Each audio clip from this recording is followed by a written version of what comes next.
From Pod News, welcome to Podland, the last word in podcasting news. It's Thursday, the 22nd of September, 2022. I'm James Cridland, the editor of Pod News. And I'm Sam Sethi, the managing director of River Radio. He is. Podland is sponsored by Squadcast, the remote recording tool that creators love. Squadcast has just launched version 5 with new features and a new look. 4,100 hours of high-quality audio is remotely recorded every week using Squadcast, and they're doing something new and exciting.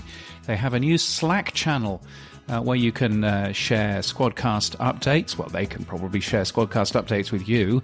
You, though, can ask and answer tech questions and set up cross-promos and other collaborations and more. If you're interested, then send a DM to Squadcast FM, which is all one word, on Twitter, if you want to get into their Slack channel. Indeed, and we're sponsored by Buzzsprout, podcast hosting made easy.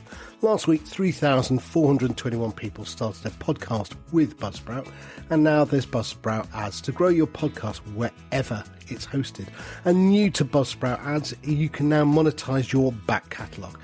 Buzzsprout ads can now find insertion points in your entire back catalogue automatically. Just click on an episode without insertion points, click the mid-roll settings, which is new, and Buzzsprout ads will find your mid-roll placements for that episode.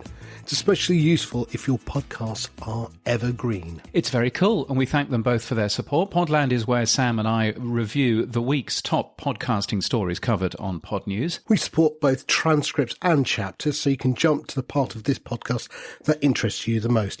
If your podcast app doesn't support transcripts or chapters, then grab a new app from podnews.net/new podcast apps.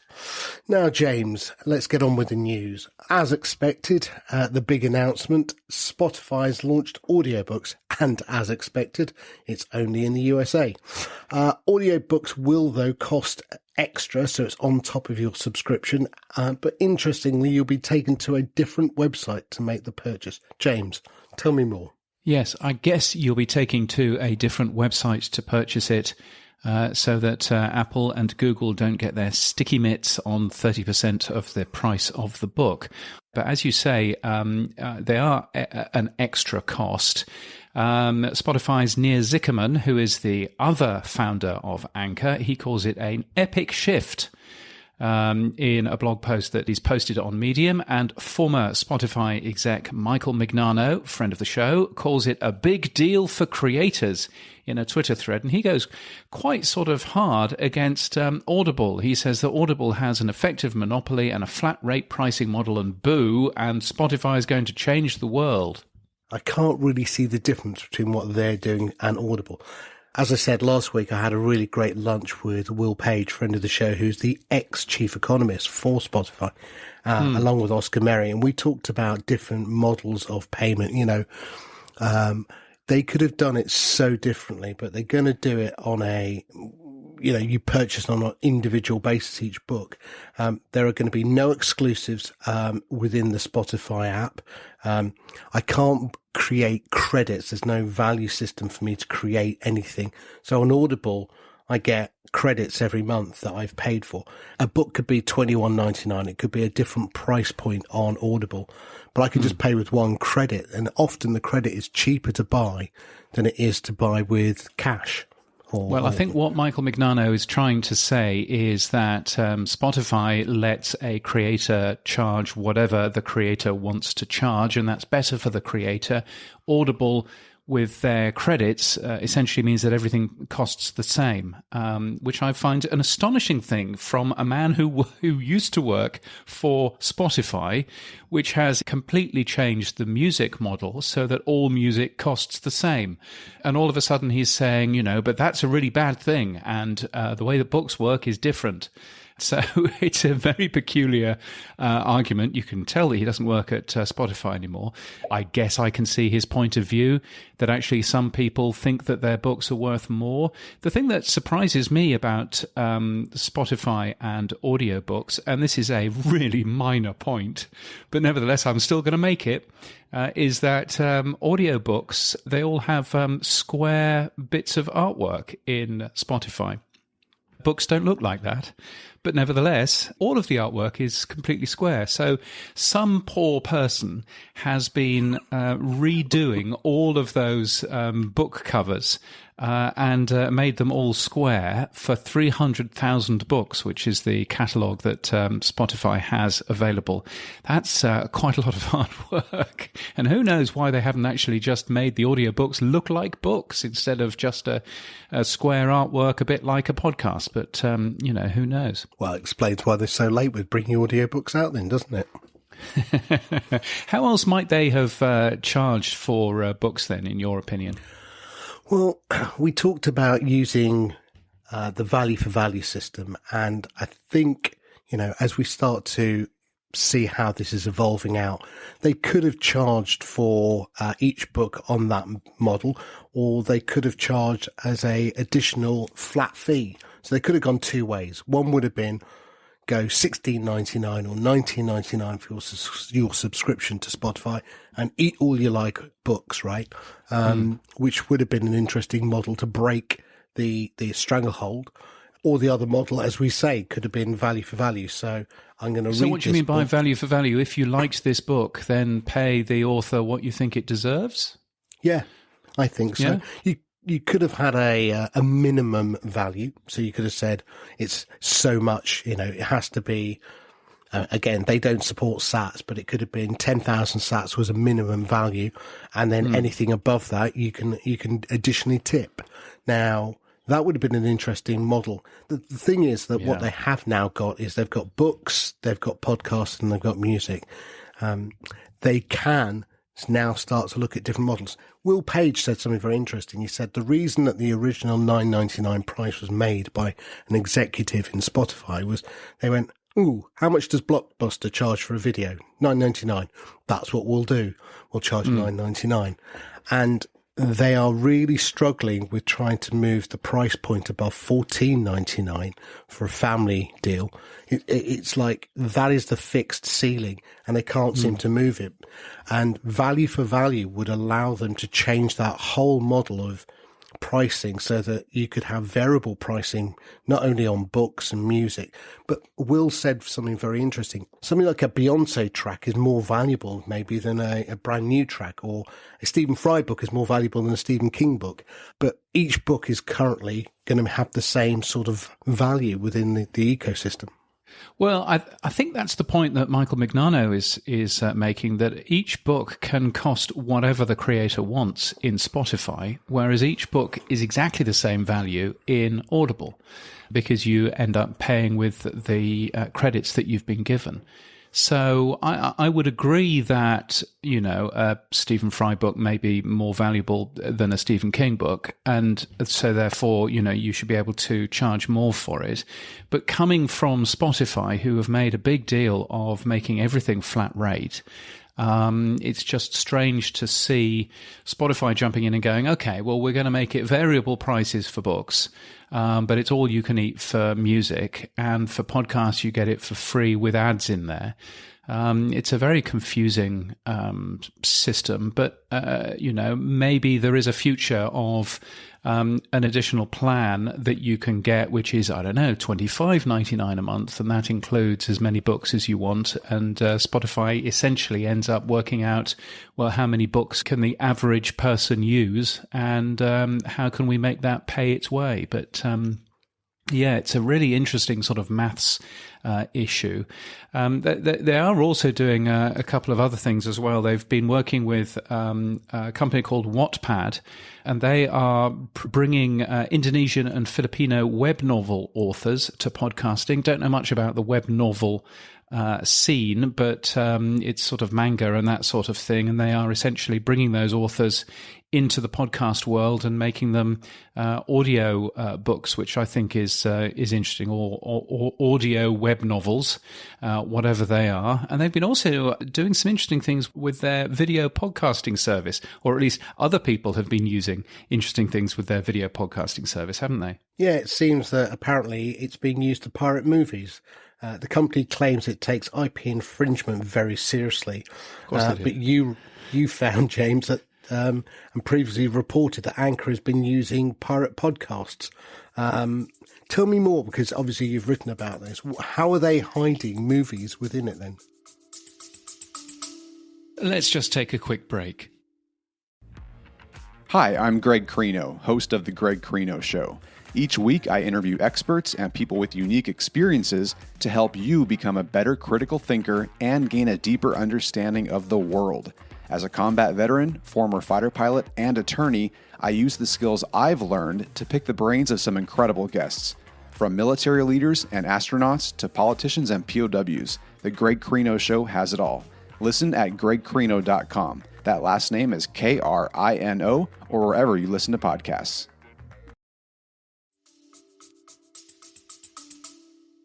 Well, so what people have been doing is they have been uploading full movies to Anchor as videos and then making those available as video podcasts on the Anchor system. And because nobody, of course, checks what the content is, then all of a sudden you've been able just to search Spotify for, I don't know, Minions, The Rise of Gru, for example, which is one of them.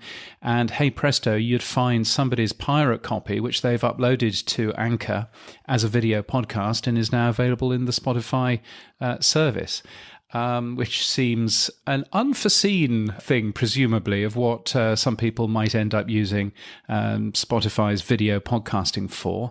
Yes, it's another sort of faux pas, and that happened the day before they announced audiobooks, which can't be a good thing for a presumably jittery book company to basically look at and go, oh gosh, and we're jumping into bed with these guys. Now, moving on, Spotify's Chartable, which was acquired earlier this year, an analytics and attribution service, is lowering its price by 50%. Is this because people aren't using it anymore, James? I don't know. My suspicion, if you were to ask me to be sarcastic and suspicious about it, my suspicion is think of all of the lovely data that they get from Chartable that they can reuse in their other products and go off and sell advertising in other podcasts. So, of course, they want more people to use that. I think that's probably being a little bit unfair. But they're lowering their prices by 50%. So, yes, interesting seeing them move on that. And meanwhile, in terms of content, Spotify's Ringer has added local sports podcasts focusing on some of the biggest sports markets in the country. By the country, they mean the US, obviously. There's Off the Pike with Brian Barrett from somewhere. There's The Full Go with Jason Goff from somewhere else. There's New York with John Tremensky, which is from New York, I'm going to guess. And The Ringer's Philly Special, which is not clearly announced by anybody special. Anyway, they're all now available in Spotify's The Ringer. Sport is very good. I mean, Amazon this week announced that it had the biggest 3 hours of sign-ups ever for Prime during the first exclusive NFL stream that it ran. And I know that in the UK, Amazon have started to take Premier League football, soccer to the USA. And yeah, they're seeing sign-ups. It's why Sky still exists in the UK, because it holds football as its primary sport. Indeed, though I do remember when Amazon first got hold of some football, their systems couldn't actually cope with it. This was back in 2015, I think, and their systems couldn't actually cope with it, and they ended up going to, I think it was BT Sport, saying, "Look, we've got these rights, but we can't actually support the amount of people that might be watching." Was it football or was it something else? I think it was football. No. It was over Boxing Day and Christmas. They had 3 or 4 games, right? And their system struggled badly. Yeah, so they ended up basically giving it free to pubs, and they ended up giving it free to BT, I think, to end up showing, which was a bit of a mistake. So clearly they've invested a little bit more in terms of bandwidth costs and that sort of thing. Interestingly, if we're going to stick with sport, then Twitch, which is of course esport, as you're watching people play on computer games and stuff, they are changing the amount of money that they pay out to larger creators. They're going to pay rather less, and Twitch, which is owned by Amazon, says that it's got very high bandwidth costs and it can't afford it anymore. If only they had access to, if only they had access to the largest internet streaming company in the world. But there we go. Bless them. Acast. Indeed, Acast themselves, yes. The hosting and monetization company, if anyone wasn't clearly aware who they were, is laying off around 70 people, 15% of its staff. Yes, that's right. Emily Villatte, Acast CFO, has said that the company can increase our internal efficiency significantly without compromising on the quality of our delivery. She would say that, wouldn't she? Indeed. And by the way, the reason why I end up rather awkwardly having to explain what these companies are, podcast hosting and monetization company, is that I do know that lots of people read Pod News who are trying to get into the podcast industry, and they have no idea who Acast is, and they have no idea who Spotify is in terms of how these things work and everything else. So I do end up having to explain them. You will notice that The Economist does this every single time. So it will say, according to a story in the New York Times, comma, a United States newspaper, comma, then blah, blah, blah. So I try and do that. Good enough for them, it's good enough for you. Yes, exactly. So I spoke to an investor about Acast and asked them about why is Acast making all of these people laid off. I assumed it was just that Acast have grown an awful lot, and at some point you need to just have a sit back and go, are all of these people in the right place? Have we hired too many of those sorts of people, etc., etc.? But no, it turns out that financial markets really want you to be profitable now rather than want you to be growing. So a few years ago, they were focusing very much on growing. Now they're focusing very much on profitability. Now, Acast has a little bit of spare cash, but it is currently making a loss of minus 31% in terms of a profit margin. So everything that they sell, they're actually making a loss of about 30% of that. And that means that they're valued very, very low. And so what these layoffs are there for is hopefully speeding up their path to profitability, and it should also reduce the risk that they might run out of cash.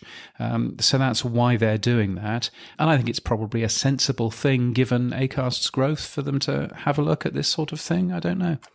Yeah, no, I think a lot of companies, I put it's inevitable that a lot of companies are going to be trimming the fat, as I would say. And Justin from Transistor was like, inevitable, question mark. Yeah, I do think it is inevitable. I think companies are going to find getting cash out of the market harder. We are going into a recession. We know that the Fed are putting up interest rates. And I think, investment banks and everyone else is going to be looking, as you said, for companies to be profitable rather than in the negative. Looking to get cash. The worst thing you can do is run out of cash anyway. That would be the worst situation. You'd end up with a fire sale. Indeed, and I think Justin is absolutely proud of the fact that Transistor is a bootstrapped company. He has never taken any VC money, and that's a wonderful thing. Transistor is growing slowly but surely and has done over the last number of years, and is a really nicely well-run company. Clearly, Acast is different, and clearly any venture capital, funded company has to grow rather faster in order for it to earn money back for those investors, I guess. Well, it's a publicly listed company as well, isn't it? So, they've got the market to consider every quarter. We've said it before, share prices are a reflection of risk going forward in the future. And the risk is that if you're going to run out of cash, they'll drop the share price. So if you've got profitability, the share price will naturally go up. Yeah. Anyway, let's move on. There is something that's been announced. I have no understanding of it at all, and I'm going to ask you to explain it. It's called the Open Podcast Prefix Project, or OP3 for short. It was quietly launched by John Spurlock, and it's a prefix for analytics services committed to open data and listener Yes, privacy. I will. Now I'm lost. Yeah, exactly. So the way that analytics works in podcasting is you can either get analytics from two places. You can get analytics from your own podcast host. So we get analytics for this show from Buzzsprout, and Buzzsprout's analytics are pretty good. You can also get analytics by having a prefix. And a prefix is basically an old lady standing in the middle of the road. And you walk up to the old lady and you say, which way to the post office? And she tells you it's over that way. And then writes a little number in her notebook of how many people have asked her the way to the post office. And that's essentially what a prefix is. It's a little old lady standing in the middle of the road pointing you to where the podcast audio is. And so there are examples of this like Chartable, who we've already mentioned, Podtrack, who do a very good job of this, and there are a number of other prefix companies.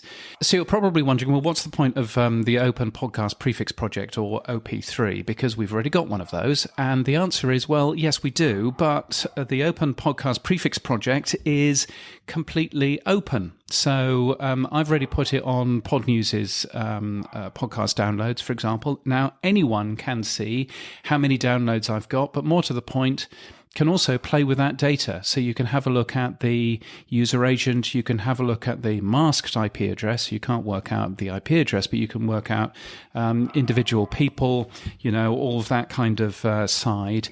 You can see what time of day people are downloading that particular podcast, but you can also see that from everyone else who's using OP3.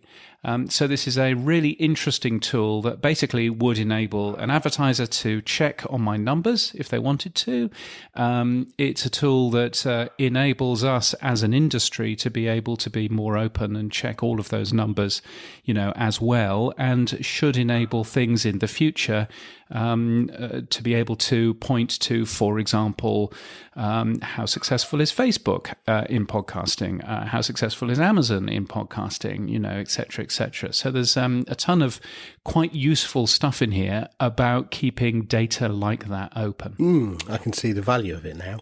I'm sure that people can start to build services on the back of that data as well then. Yeah, absolutely. So I think what John is trying to do with this is that he's trying to, firstly, see if he can actually get the data first and foremost, because that's a useful thing. But then secondly, can he get the Open Podcast Prefix Project IAB certified?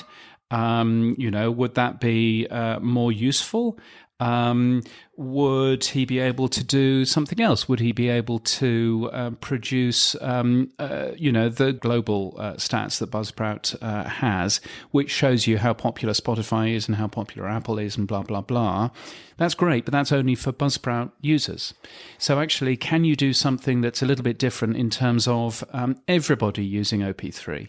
Not just Buzzsprout users, not just users on other platforms and so on. So I think opening all of this up and allowing anyone to dive in and grab some of this data, there's an open API which is all there, should I think be really, really interesting. So I'm most certainly up for it. Now, we can't turn it on Buzzsprout yet without hassling somebody at Buzzsprout support, which I'll probably do.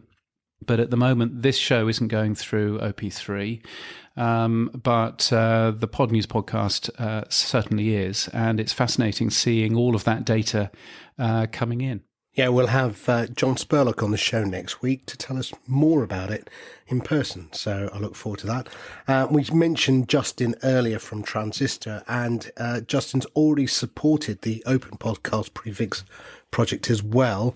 He's added to the list of analytics prefix they use. He claims that the company is the first to specifically support the project in-app, which was quite cool, although friend of the show, Todd Cochran, disagreed. Yes.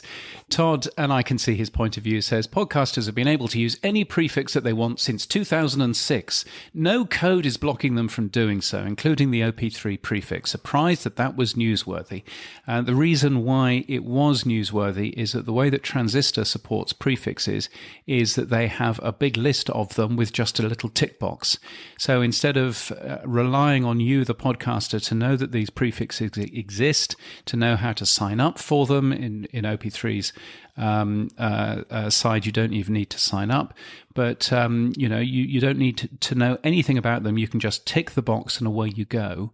Which is very different from the likes of Blueberry or Libsyn or other services which don't allow any of that to actually happen. I think Libsyn, by the way, only allows certain prefixes to be set. They don't allow pod sites, or at least they didn't allow pod sites in the past. And I don't know whether they allow OP3 yet, and they may or may not.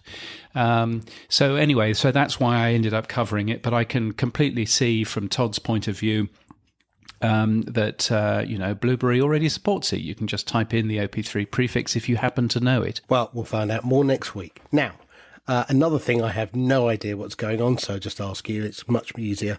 Apple Podcast wants a website link for your podcast. I don't get it. Why do they need it? What are they doing, James? Well, every single RSS feed has a link tag in it which points to the homepage of your podcast. And most podcast apps show that.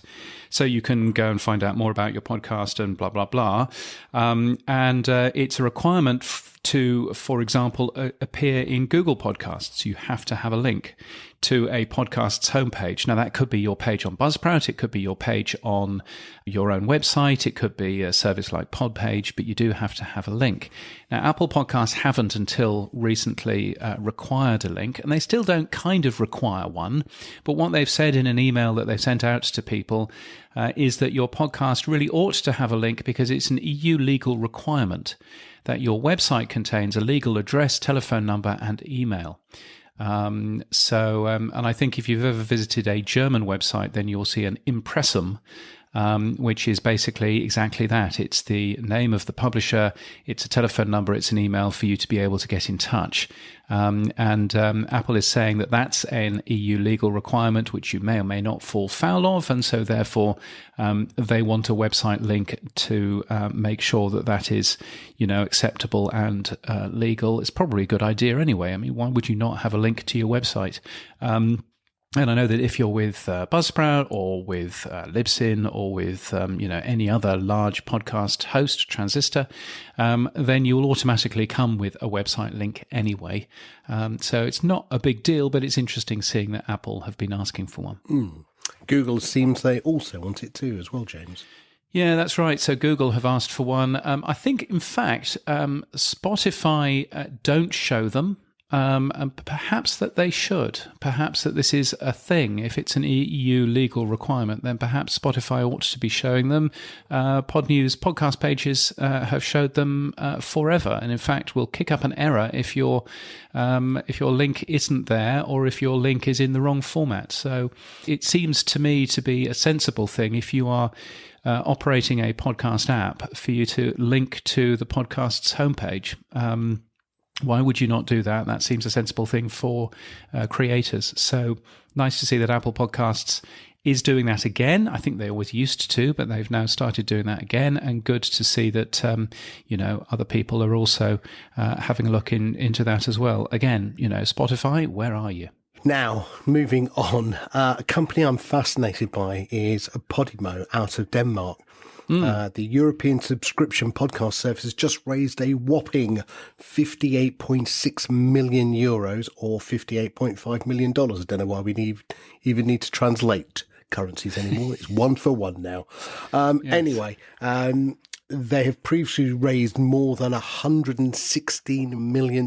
I'm just totally blown away by this. When you look at some of the numbers in the podcast industry, when people raise 3 or 4 million, we all go, amazing, well done. And then you get a company raising 58 million euros.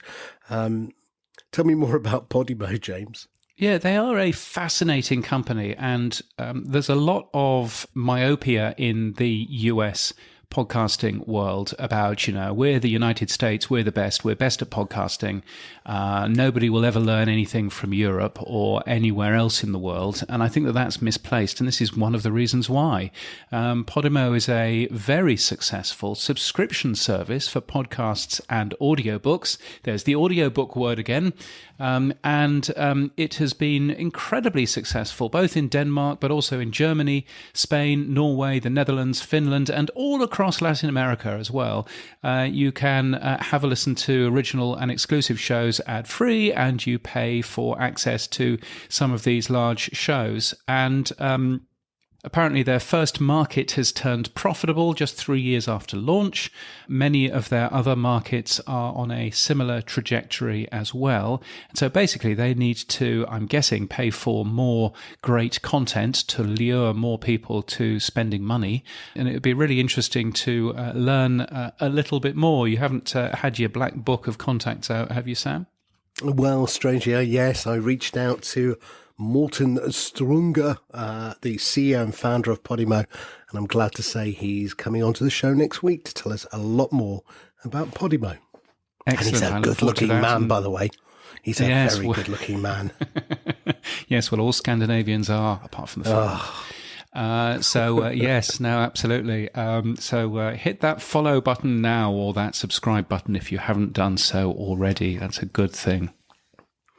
Now, two stories you wrote about, James, that I thought were quite interesting, that they were juxtaposed to each other. One was audio ads work much better than visual ads, says Mars Media Group, highlighting success in apps and games.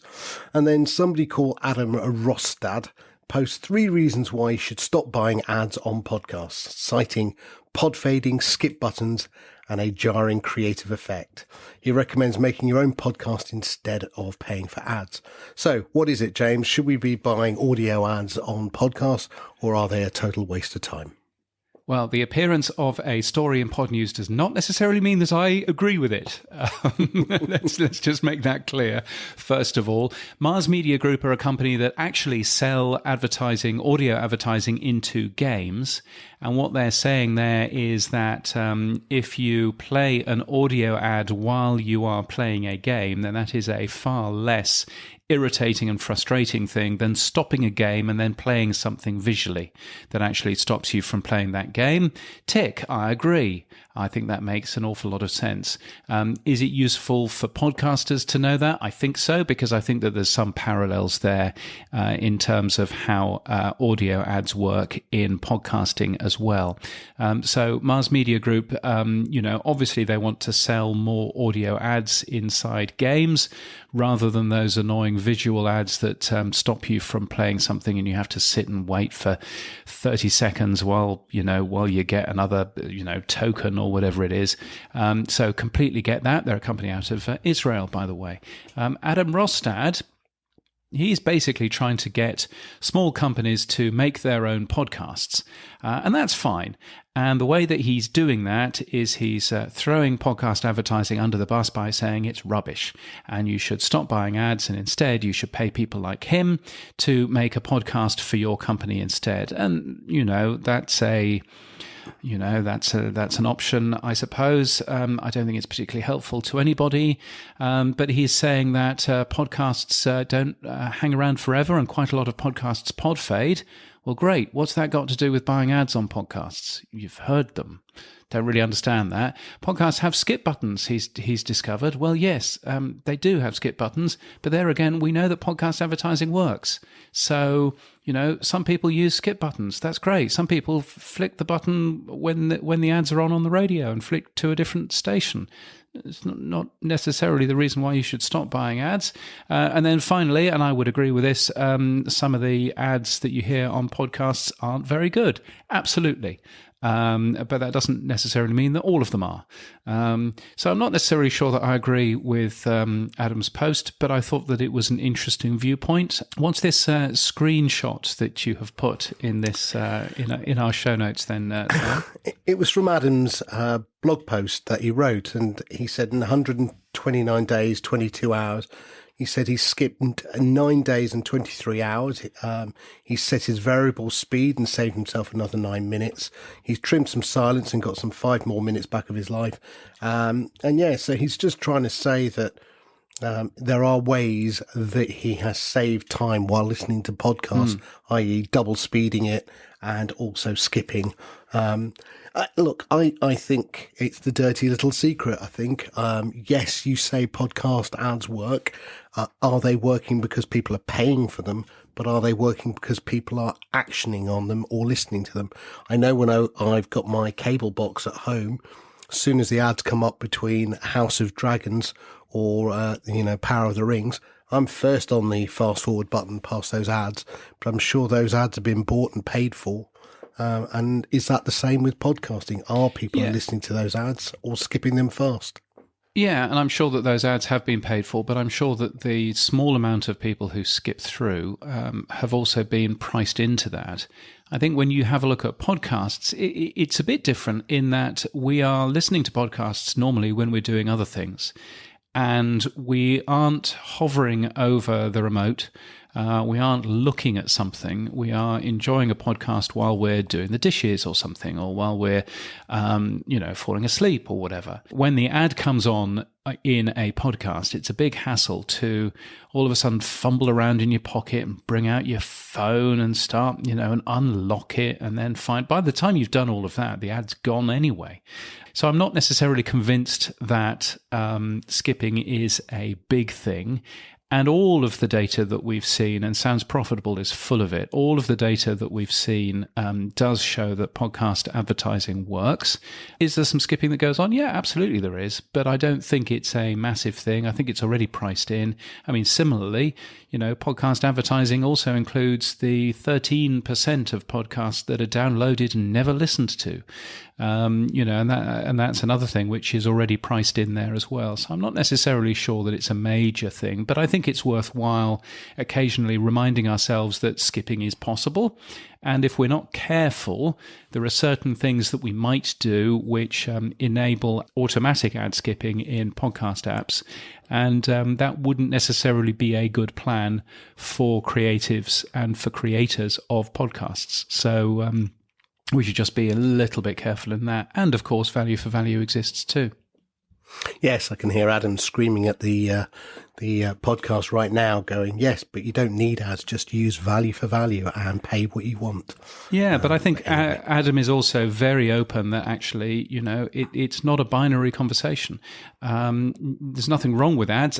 Adam doesn't use them, but there's nothing wrong with ads, and you can do both if you want to, or you can do one thing in one podcast and one thing in another. I'm always slightly wary when some people are, slagging off parts of our industry just to help their own products succeed. And that's what appears to be going on with, this post from Adam Rostad. I always think that that's probably not the right thing to do. Now, moving on. Ivy.fm, a company I've not come across till recently, now supports transcripts, sound bites, and location from the podcast index namespace. So congratulations to the guys there. Over 200,000 episodes with transcripts and sound bites so far. On each episode, you can search within the transcripts and even jump to that spot too. Have you used or found Ivy before, James? Yeah, I've used Ivy a little bit just to sort of take a look. They have pod news on there, which is lovely. They have a link to the transcripts on there. That link didn't work so far as I could work out, so I'm not quite sure what they're supporting in terms of transcripts and what they're not supporting. But have you used it? Well, I went and played with it. Great use of tags. I haven't seen many other people use tags because in Podland, I always put tags at the bottom before we publish, and it was great to see them use it. They don't support episode art, so it was very singular. And the formatting on show notes, there was none, so it was all one block of text. And yeah, I couldn't get transcripts or sound bites to work. But look, it's early days. This is their travel of direction.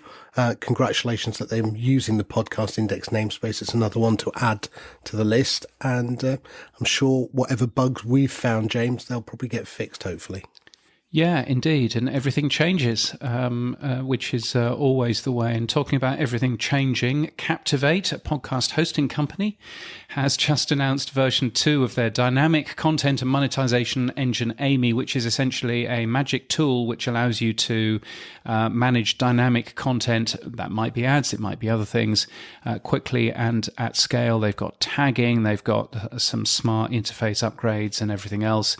It's a very smart little system. When I saw Amy version 1, then it had this really nice tool in there which was called an ad painter, where you could basically paint where you want your ads to go in a show and replace ads that had been baked in.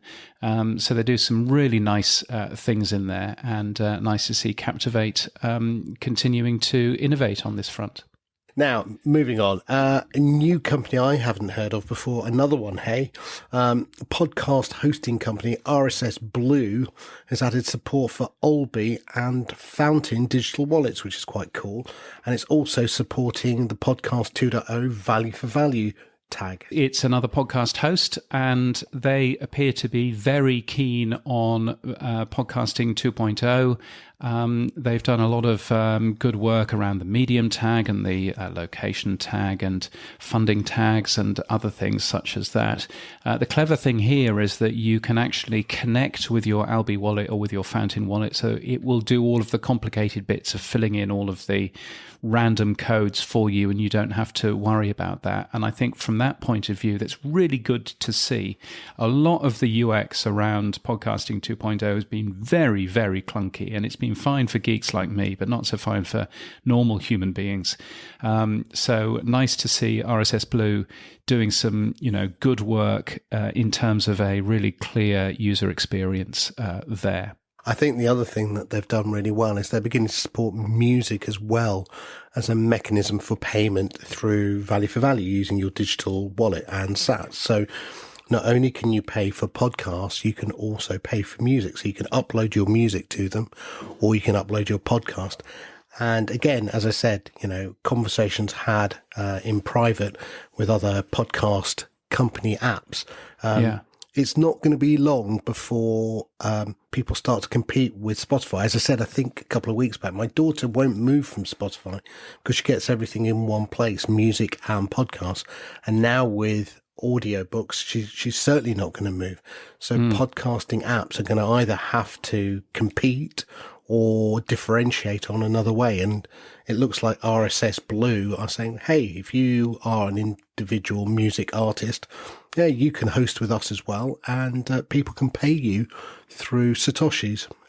So that's a nice move forward, I think.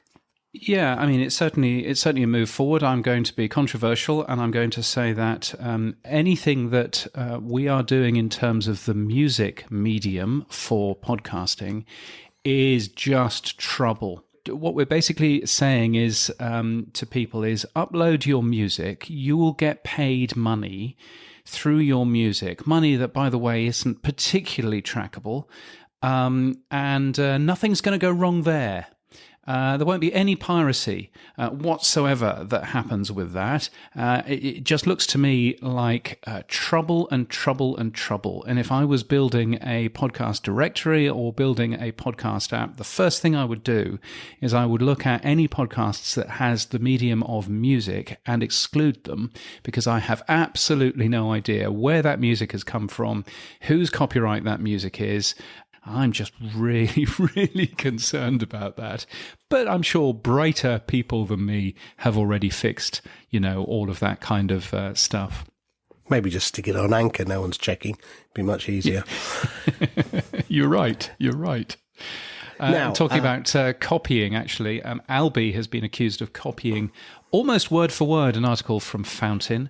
Oscar Mary spotted the similarities in a social post in the podcastindex.social and is justifiably irritated.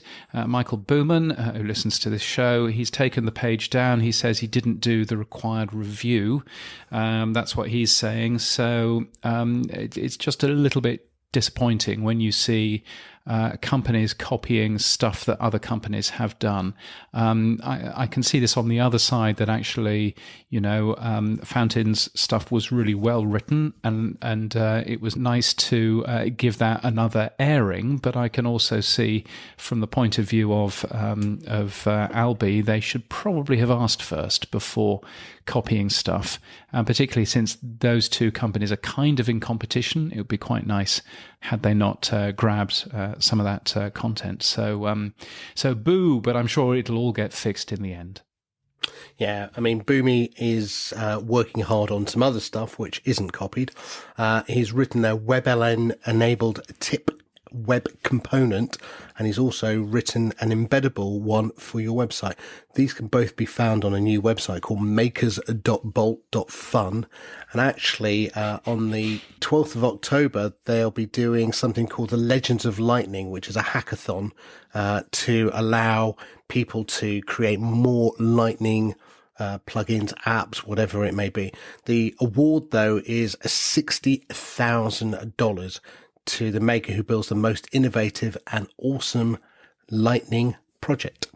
Very nice. Is he actually paying that in real money, or is he paying that in sats? Do you think? No, he's going higher. He's going to pay it in 3 Bitcoin. There you go, 3 Bitcoin. There's the future. But I will be going and having a look at the Simple Boost Lightning tipping web component straight after this to see if I can incorporate that, because that looks good. So worthwhile taking a peek on. Right, I tell you what it's time for now.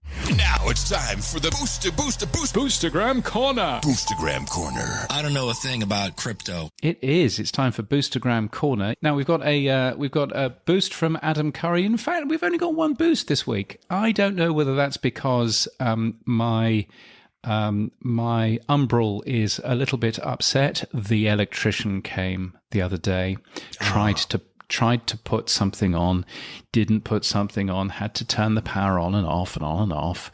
So I'm not necessarily sure that everything is working. But Adam Curry has very kindly boosted us 1,000 sats, and then said underneath, boosting since Podverse doesn't stream sats yet. 78 minutes times 200 sats. Well, 78 minutes times 200 sats should be 15,600. And it says here 1,000 sats. I'm not quite sure what's going on. But so firstly, thank you, Adam, for that. But also, I wonder whether this is a wider question about support, because if, Podverse says that they support value for value, but they don't support streaming sats. And streaming sats, certainly for many podcasts that I've looked at, is about, a third of all of the sats that you get. But Podverse doesn't support that. So should Podverse be able to actually say that they support value for value if they don't support the streaming sats bit, Sam? Do you think that that's fair? Well, I think it's a little bit pedantic.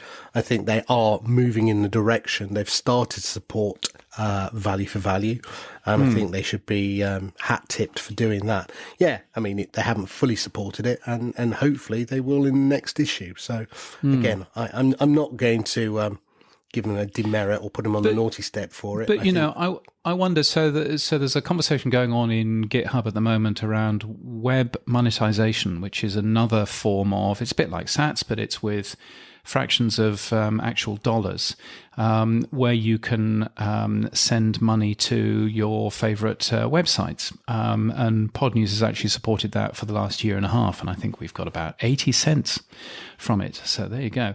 But anyway, there's somebody talking about supporting web monetization through value for value, which seems to be a very sensible thing. If web monetization works, why not?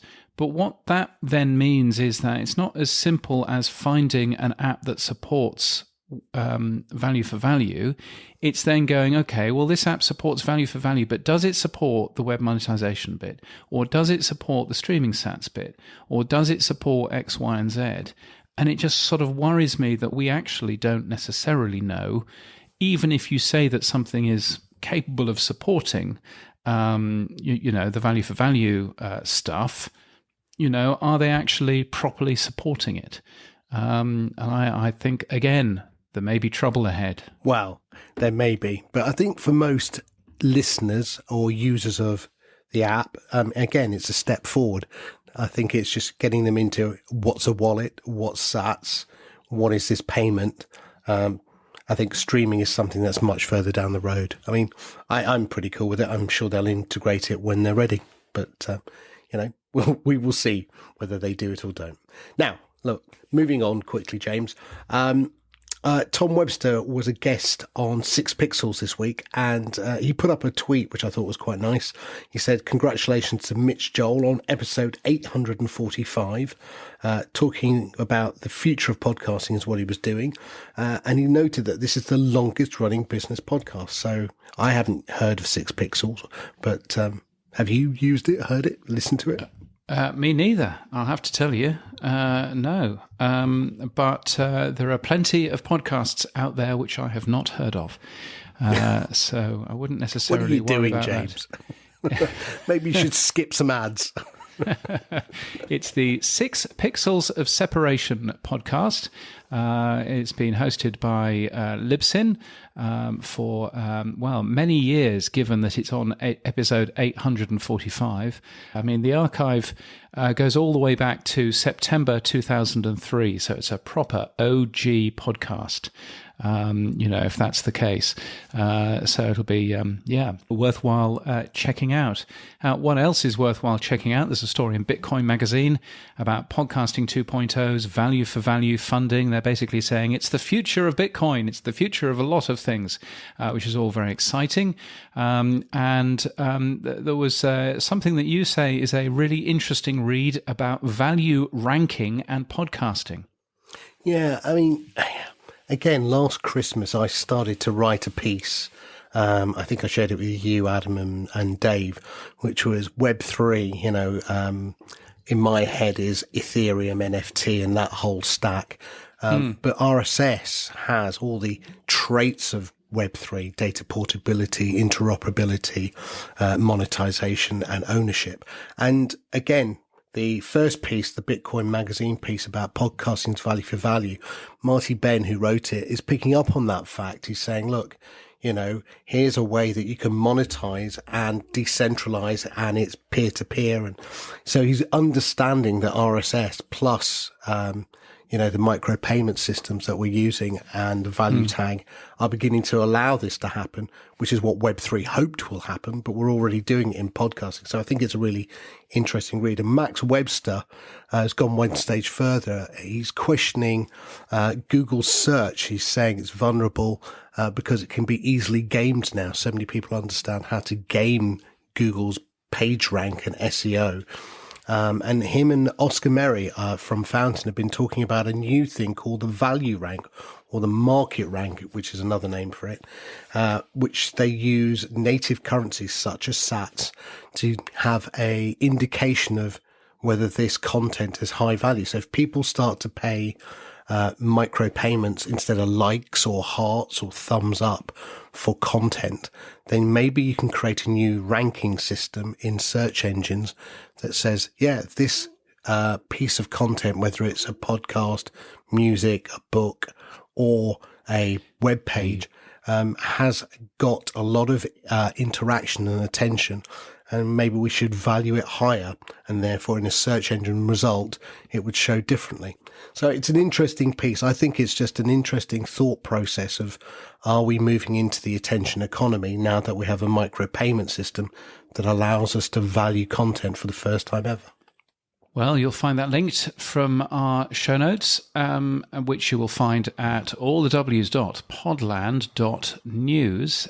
In events, the Publisher Podcast Summit is coming up in London in early October, the 5th and 6th of October. Prior to that, of course, is the podcast Day 24, which is happening in London and in Sydney in Australia. Tickets are still available for that. Podn 12:15 will get you some money off, will get you quite a lot of money off.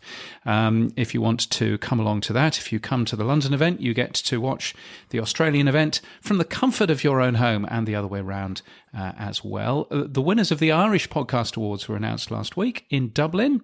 Fans enjoyed an evening filled with the best of Irish podcasting, apparently. As ever, there was a brilliant Podcast of the Year winner, The Witness, which ended up winning that as well as Best Documentary and Moment of the Year. Rather disappointingly, the Listener's Choice Award went to a podcast called Talking Bollocks. And I always, sort of put my head in my hands when podcasts like that end up winning. I've never listened to it, but the name Talking Bollocks kind of reaffirms what many people think of as podcasting. It's just, two mics, one brain type shows. I just wish it was called something else. But My Therapist Ghosted Me, number 2, and Real Life Ghost Stories, number 3. Anyway, congratulations to them, and change your name. That's what I would say. Coming up, International Podcast Day on September 30th. Are you doing anything exciting for International Podcast Day, Sam? Not yet, James. I'm not sure what we're going to do, but it is on September 30th. So keep an eye out for activities that are occurring. But right now, no, I have no plans. Do you? I've got no plans whatsoever. It's one of those weird days where nobody's actually overall in charge, and you're never quite sure how to get involved in it. But I'm sure it'll be a great day, as it always is. If you'd like to work with Chartable, then you can do. There's a job going there, working directly with Dave and Harish, along with the rest of the amazing Chartable and Megaphone teams to build the future of podcast audience insights and growth tools at Megaphone. If you fancy yourself as a product manager for podcast analytics at Chartable, then you probably want to have a look at Pod Jobs and find out all of that. What's happening for you this week in Podland, Sam? Sadly, nothing I can talk about anyway. There are things going on, and I'll probably announce them in a couple of weeks. But right now, James, nothing. That's all I'll say. Well, there you go. What's happened for me is indeed. I now have a Z-Wave smart home controller in my house. I'm so sorry. Which controls one light. That's it. But I can now... and this is brilliant. I can now sit watching the television, order Uber Eats, and then from the comfort of my sofa, turn on the outside light so that the Uber Eats person knows where to drop off the food. That's exciting, isn't it? One of the things that I am thinking about doing is so we're under a flight path here. Occasionally the aeroplanes will go in a particular direction, and what I want to do is I want to get a little antenna and a Raspberry Pi and be able to basically work out where is the closest aeroplane to my house and where's it going. But I need to work out some form of a display, and I'm not quite sure what to use for a display for that. Flight radar? Well, yeah, but there's but what do I use as a screen, though? What do I use as a screen? Because I can get the data. You can get the data with just a little antenna that actually looks at what the airplanes overhead are doing. But what I would really like is a screen. But I'm not quite sure whether I should use e-ink or whether I should use some fancy little OLED scrolly thing or something. But that's my new project. So any ideas, stick them in the boosts. That would be lovely. And that's it for this week. If you like this episode of Podland, tell others to visit and subscribe wherever you listen to podcasts. We'll be back next week with another review and analysis of all things podcasting, including interviews with Podimo and with John Spurlock. Indeed. You'll also find all our previous shows and interviews on our website, podland.news. You can give us feedback using a Boostergram. If your podcast app doesn't support Boost, then grab a new one from podnews.net/new podcast apps. Yes, and if you'd like daily news, you should get Pod News. The newsletter's free at podnews.net. The podcast can be found in your podcast app too and on your smart speaker. And you'll find all the stories in our show notes. We use chapters and transcripts too. Our music is from Studio Dragonfly, and we're hosted and sponsored by our good friends Buzzsprout and Squadcast. Keep listening.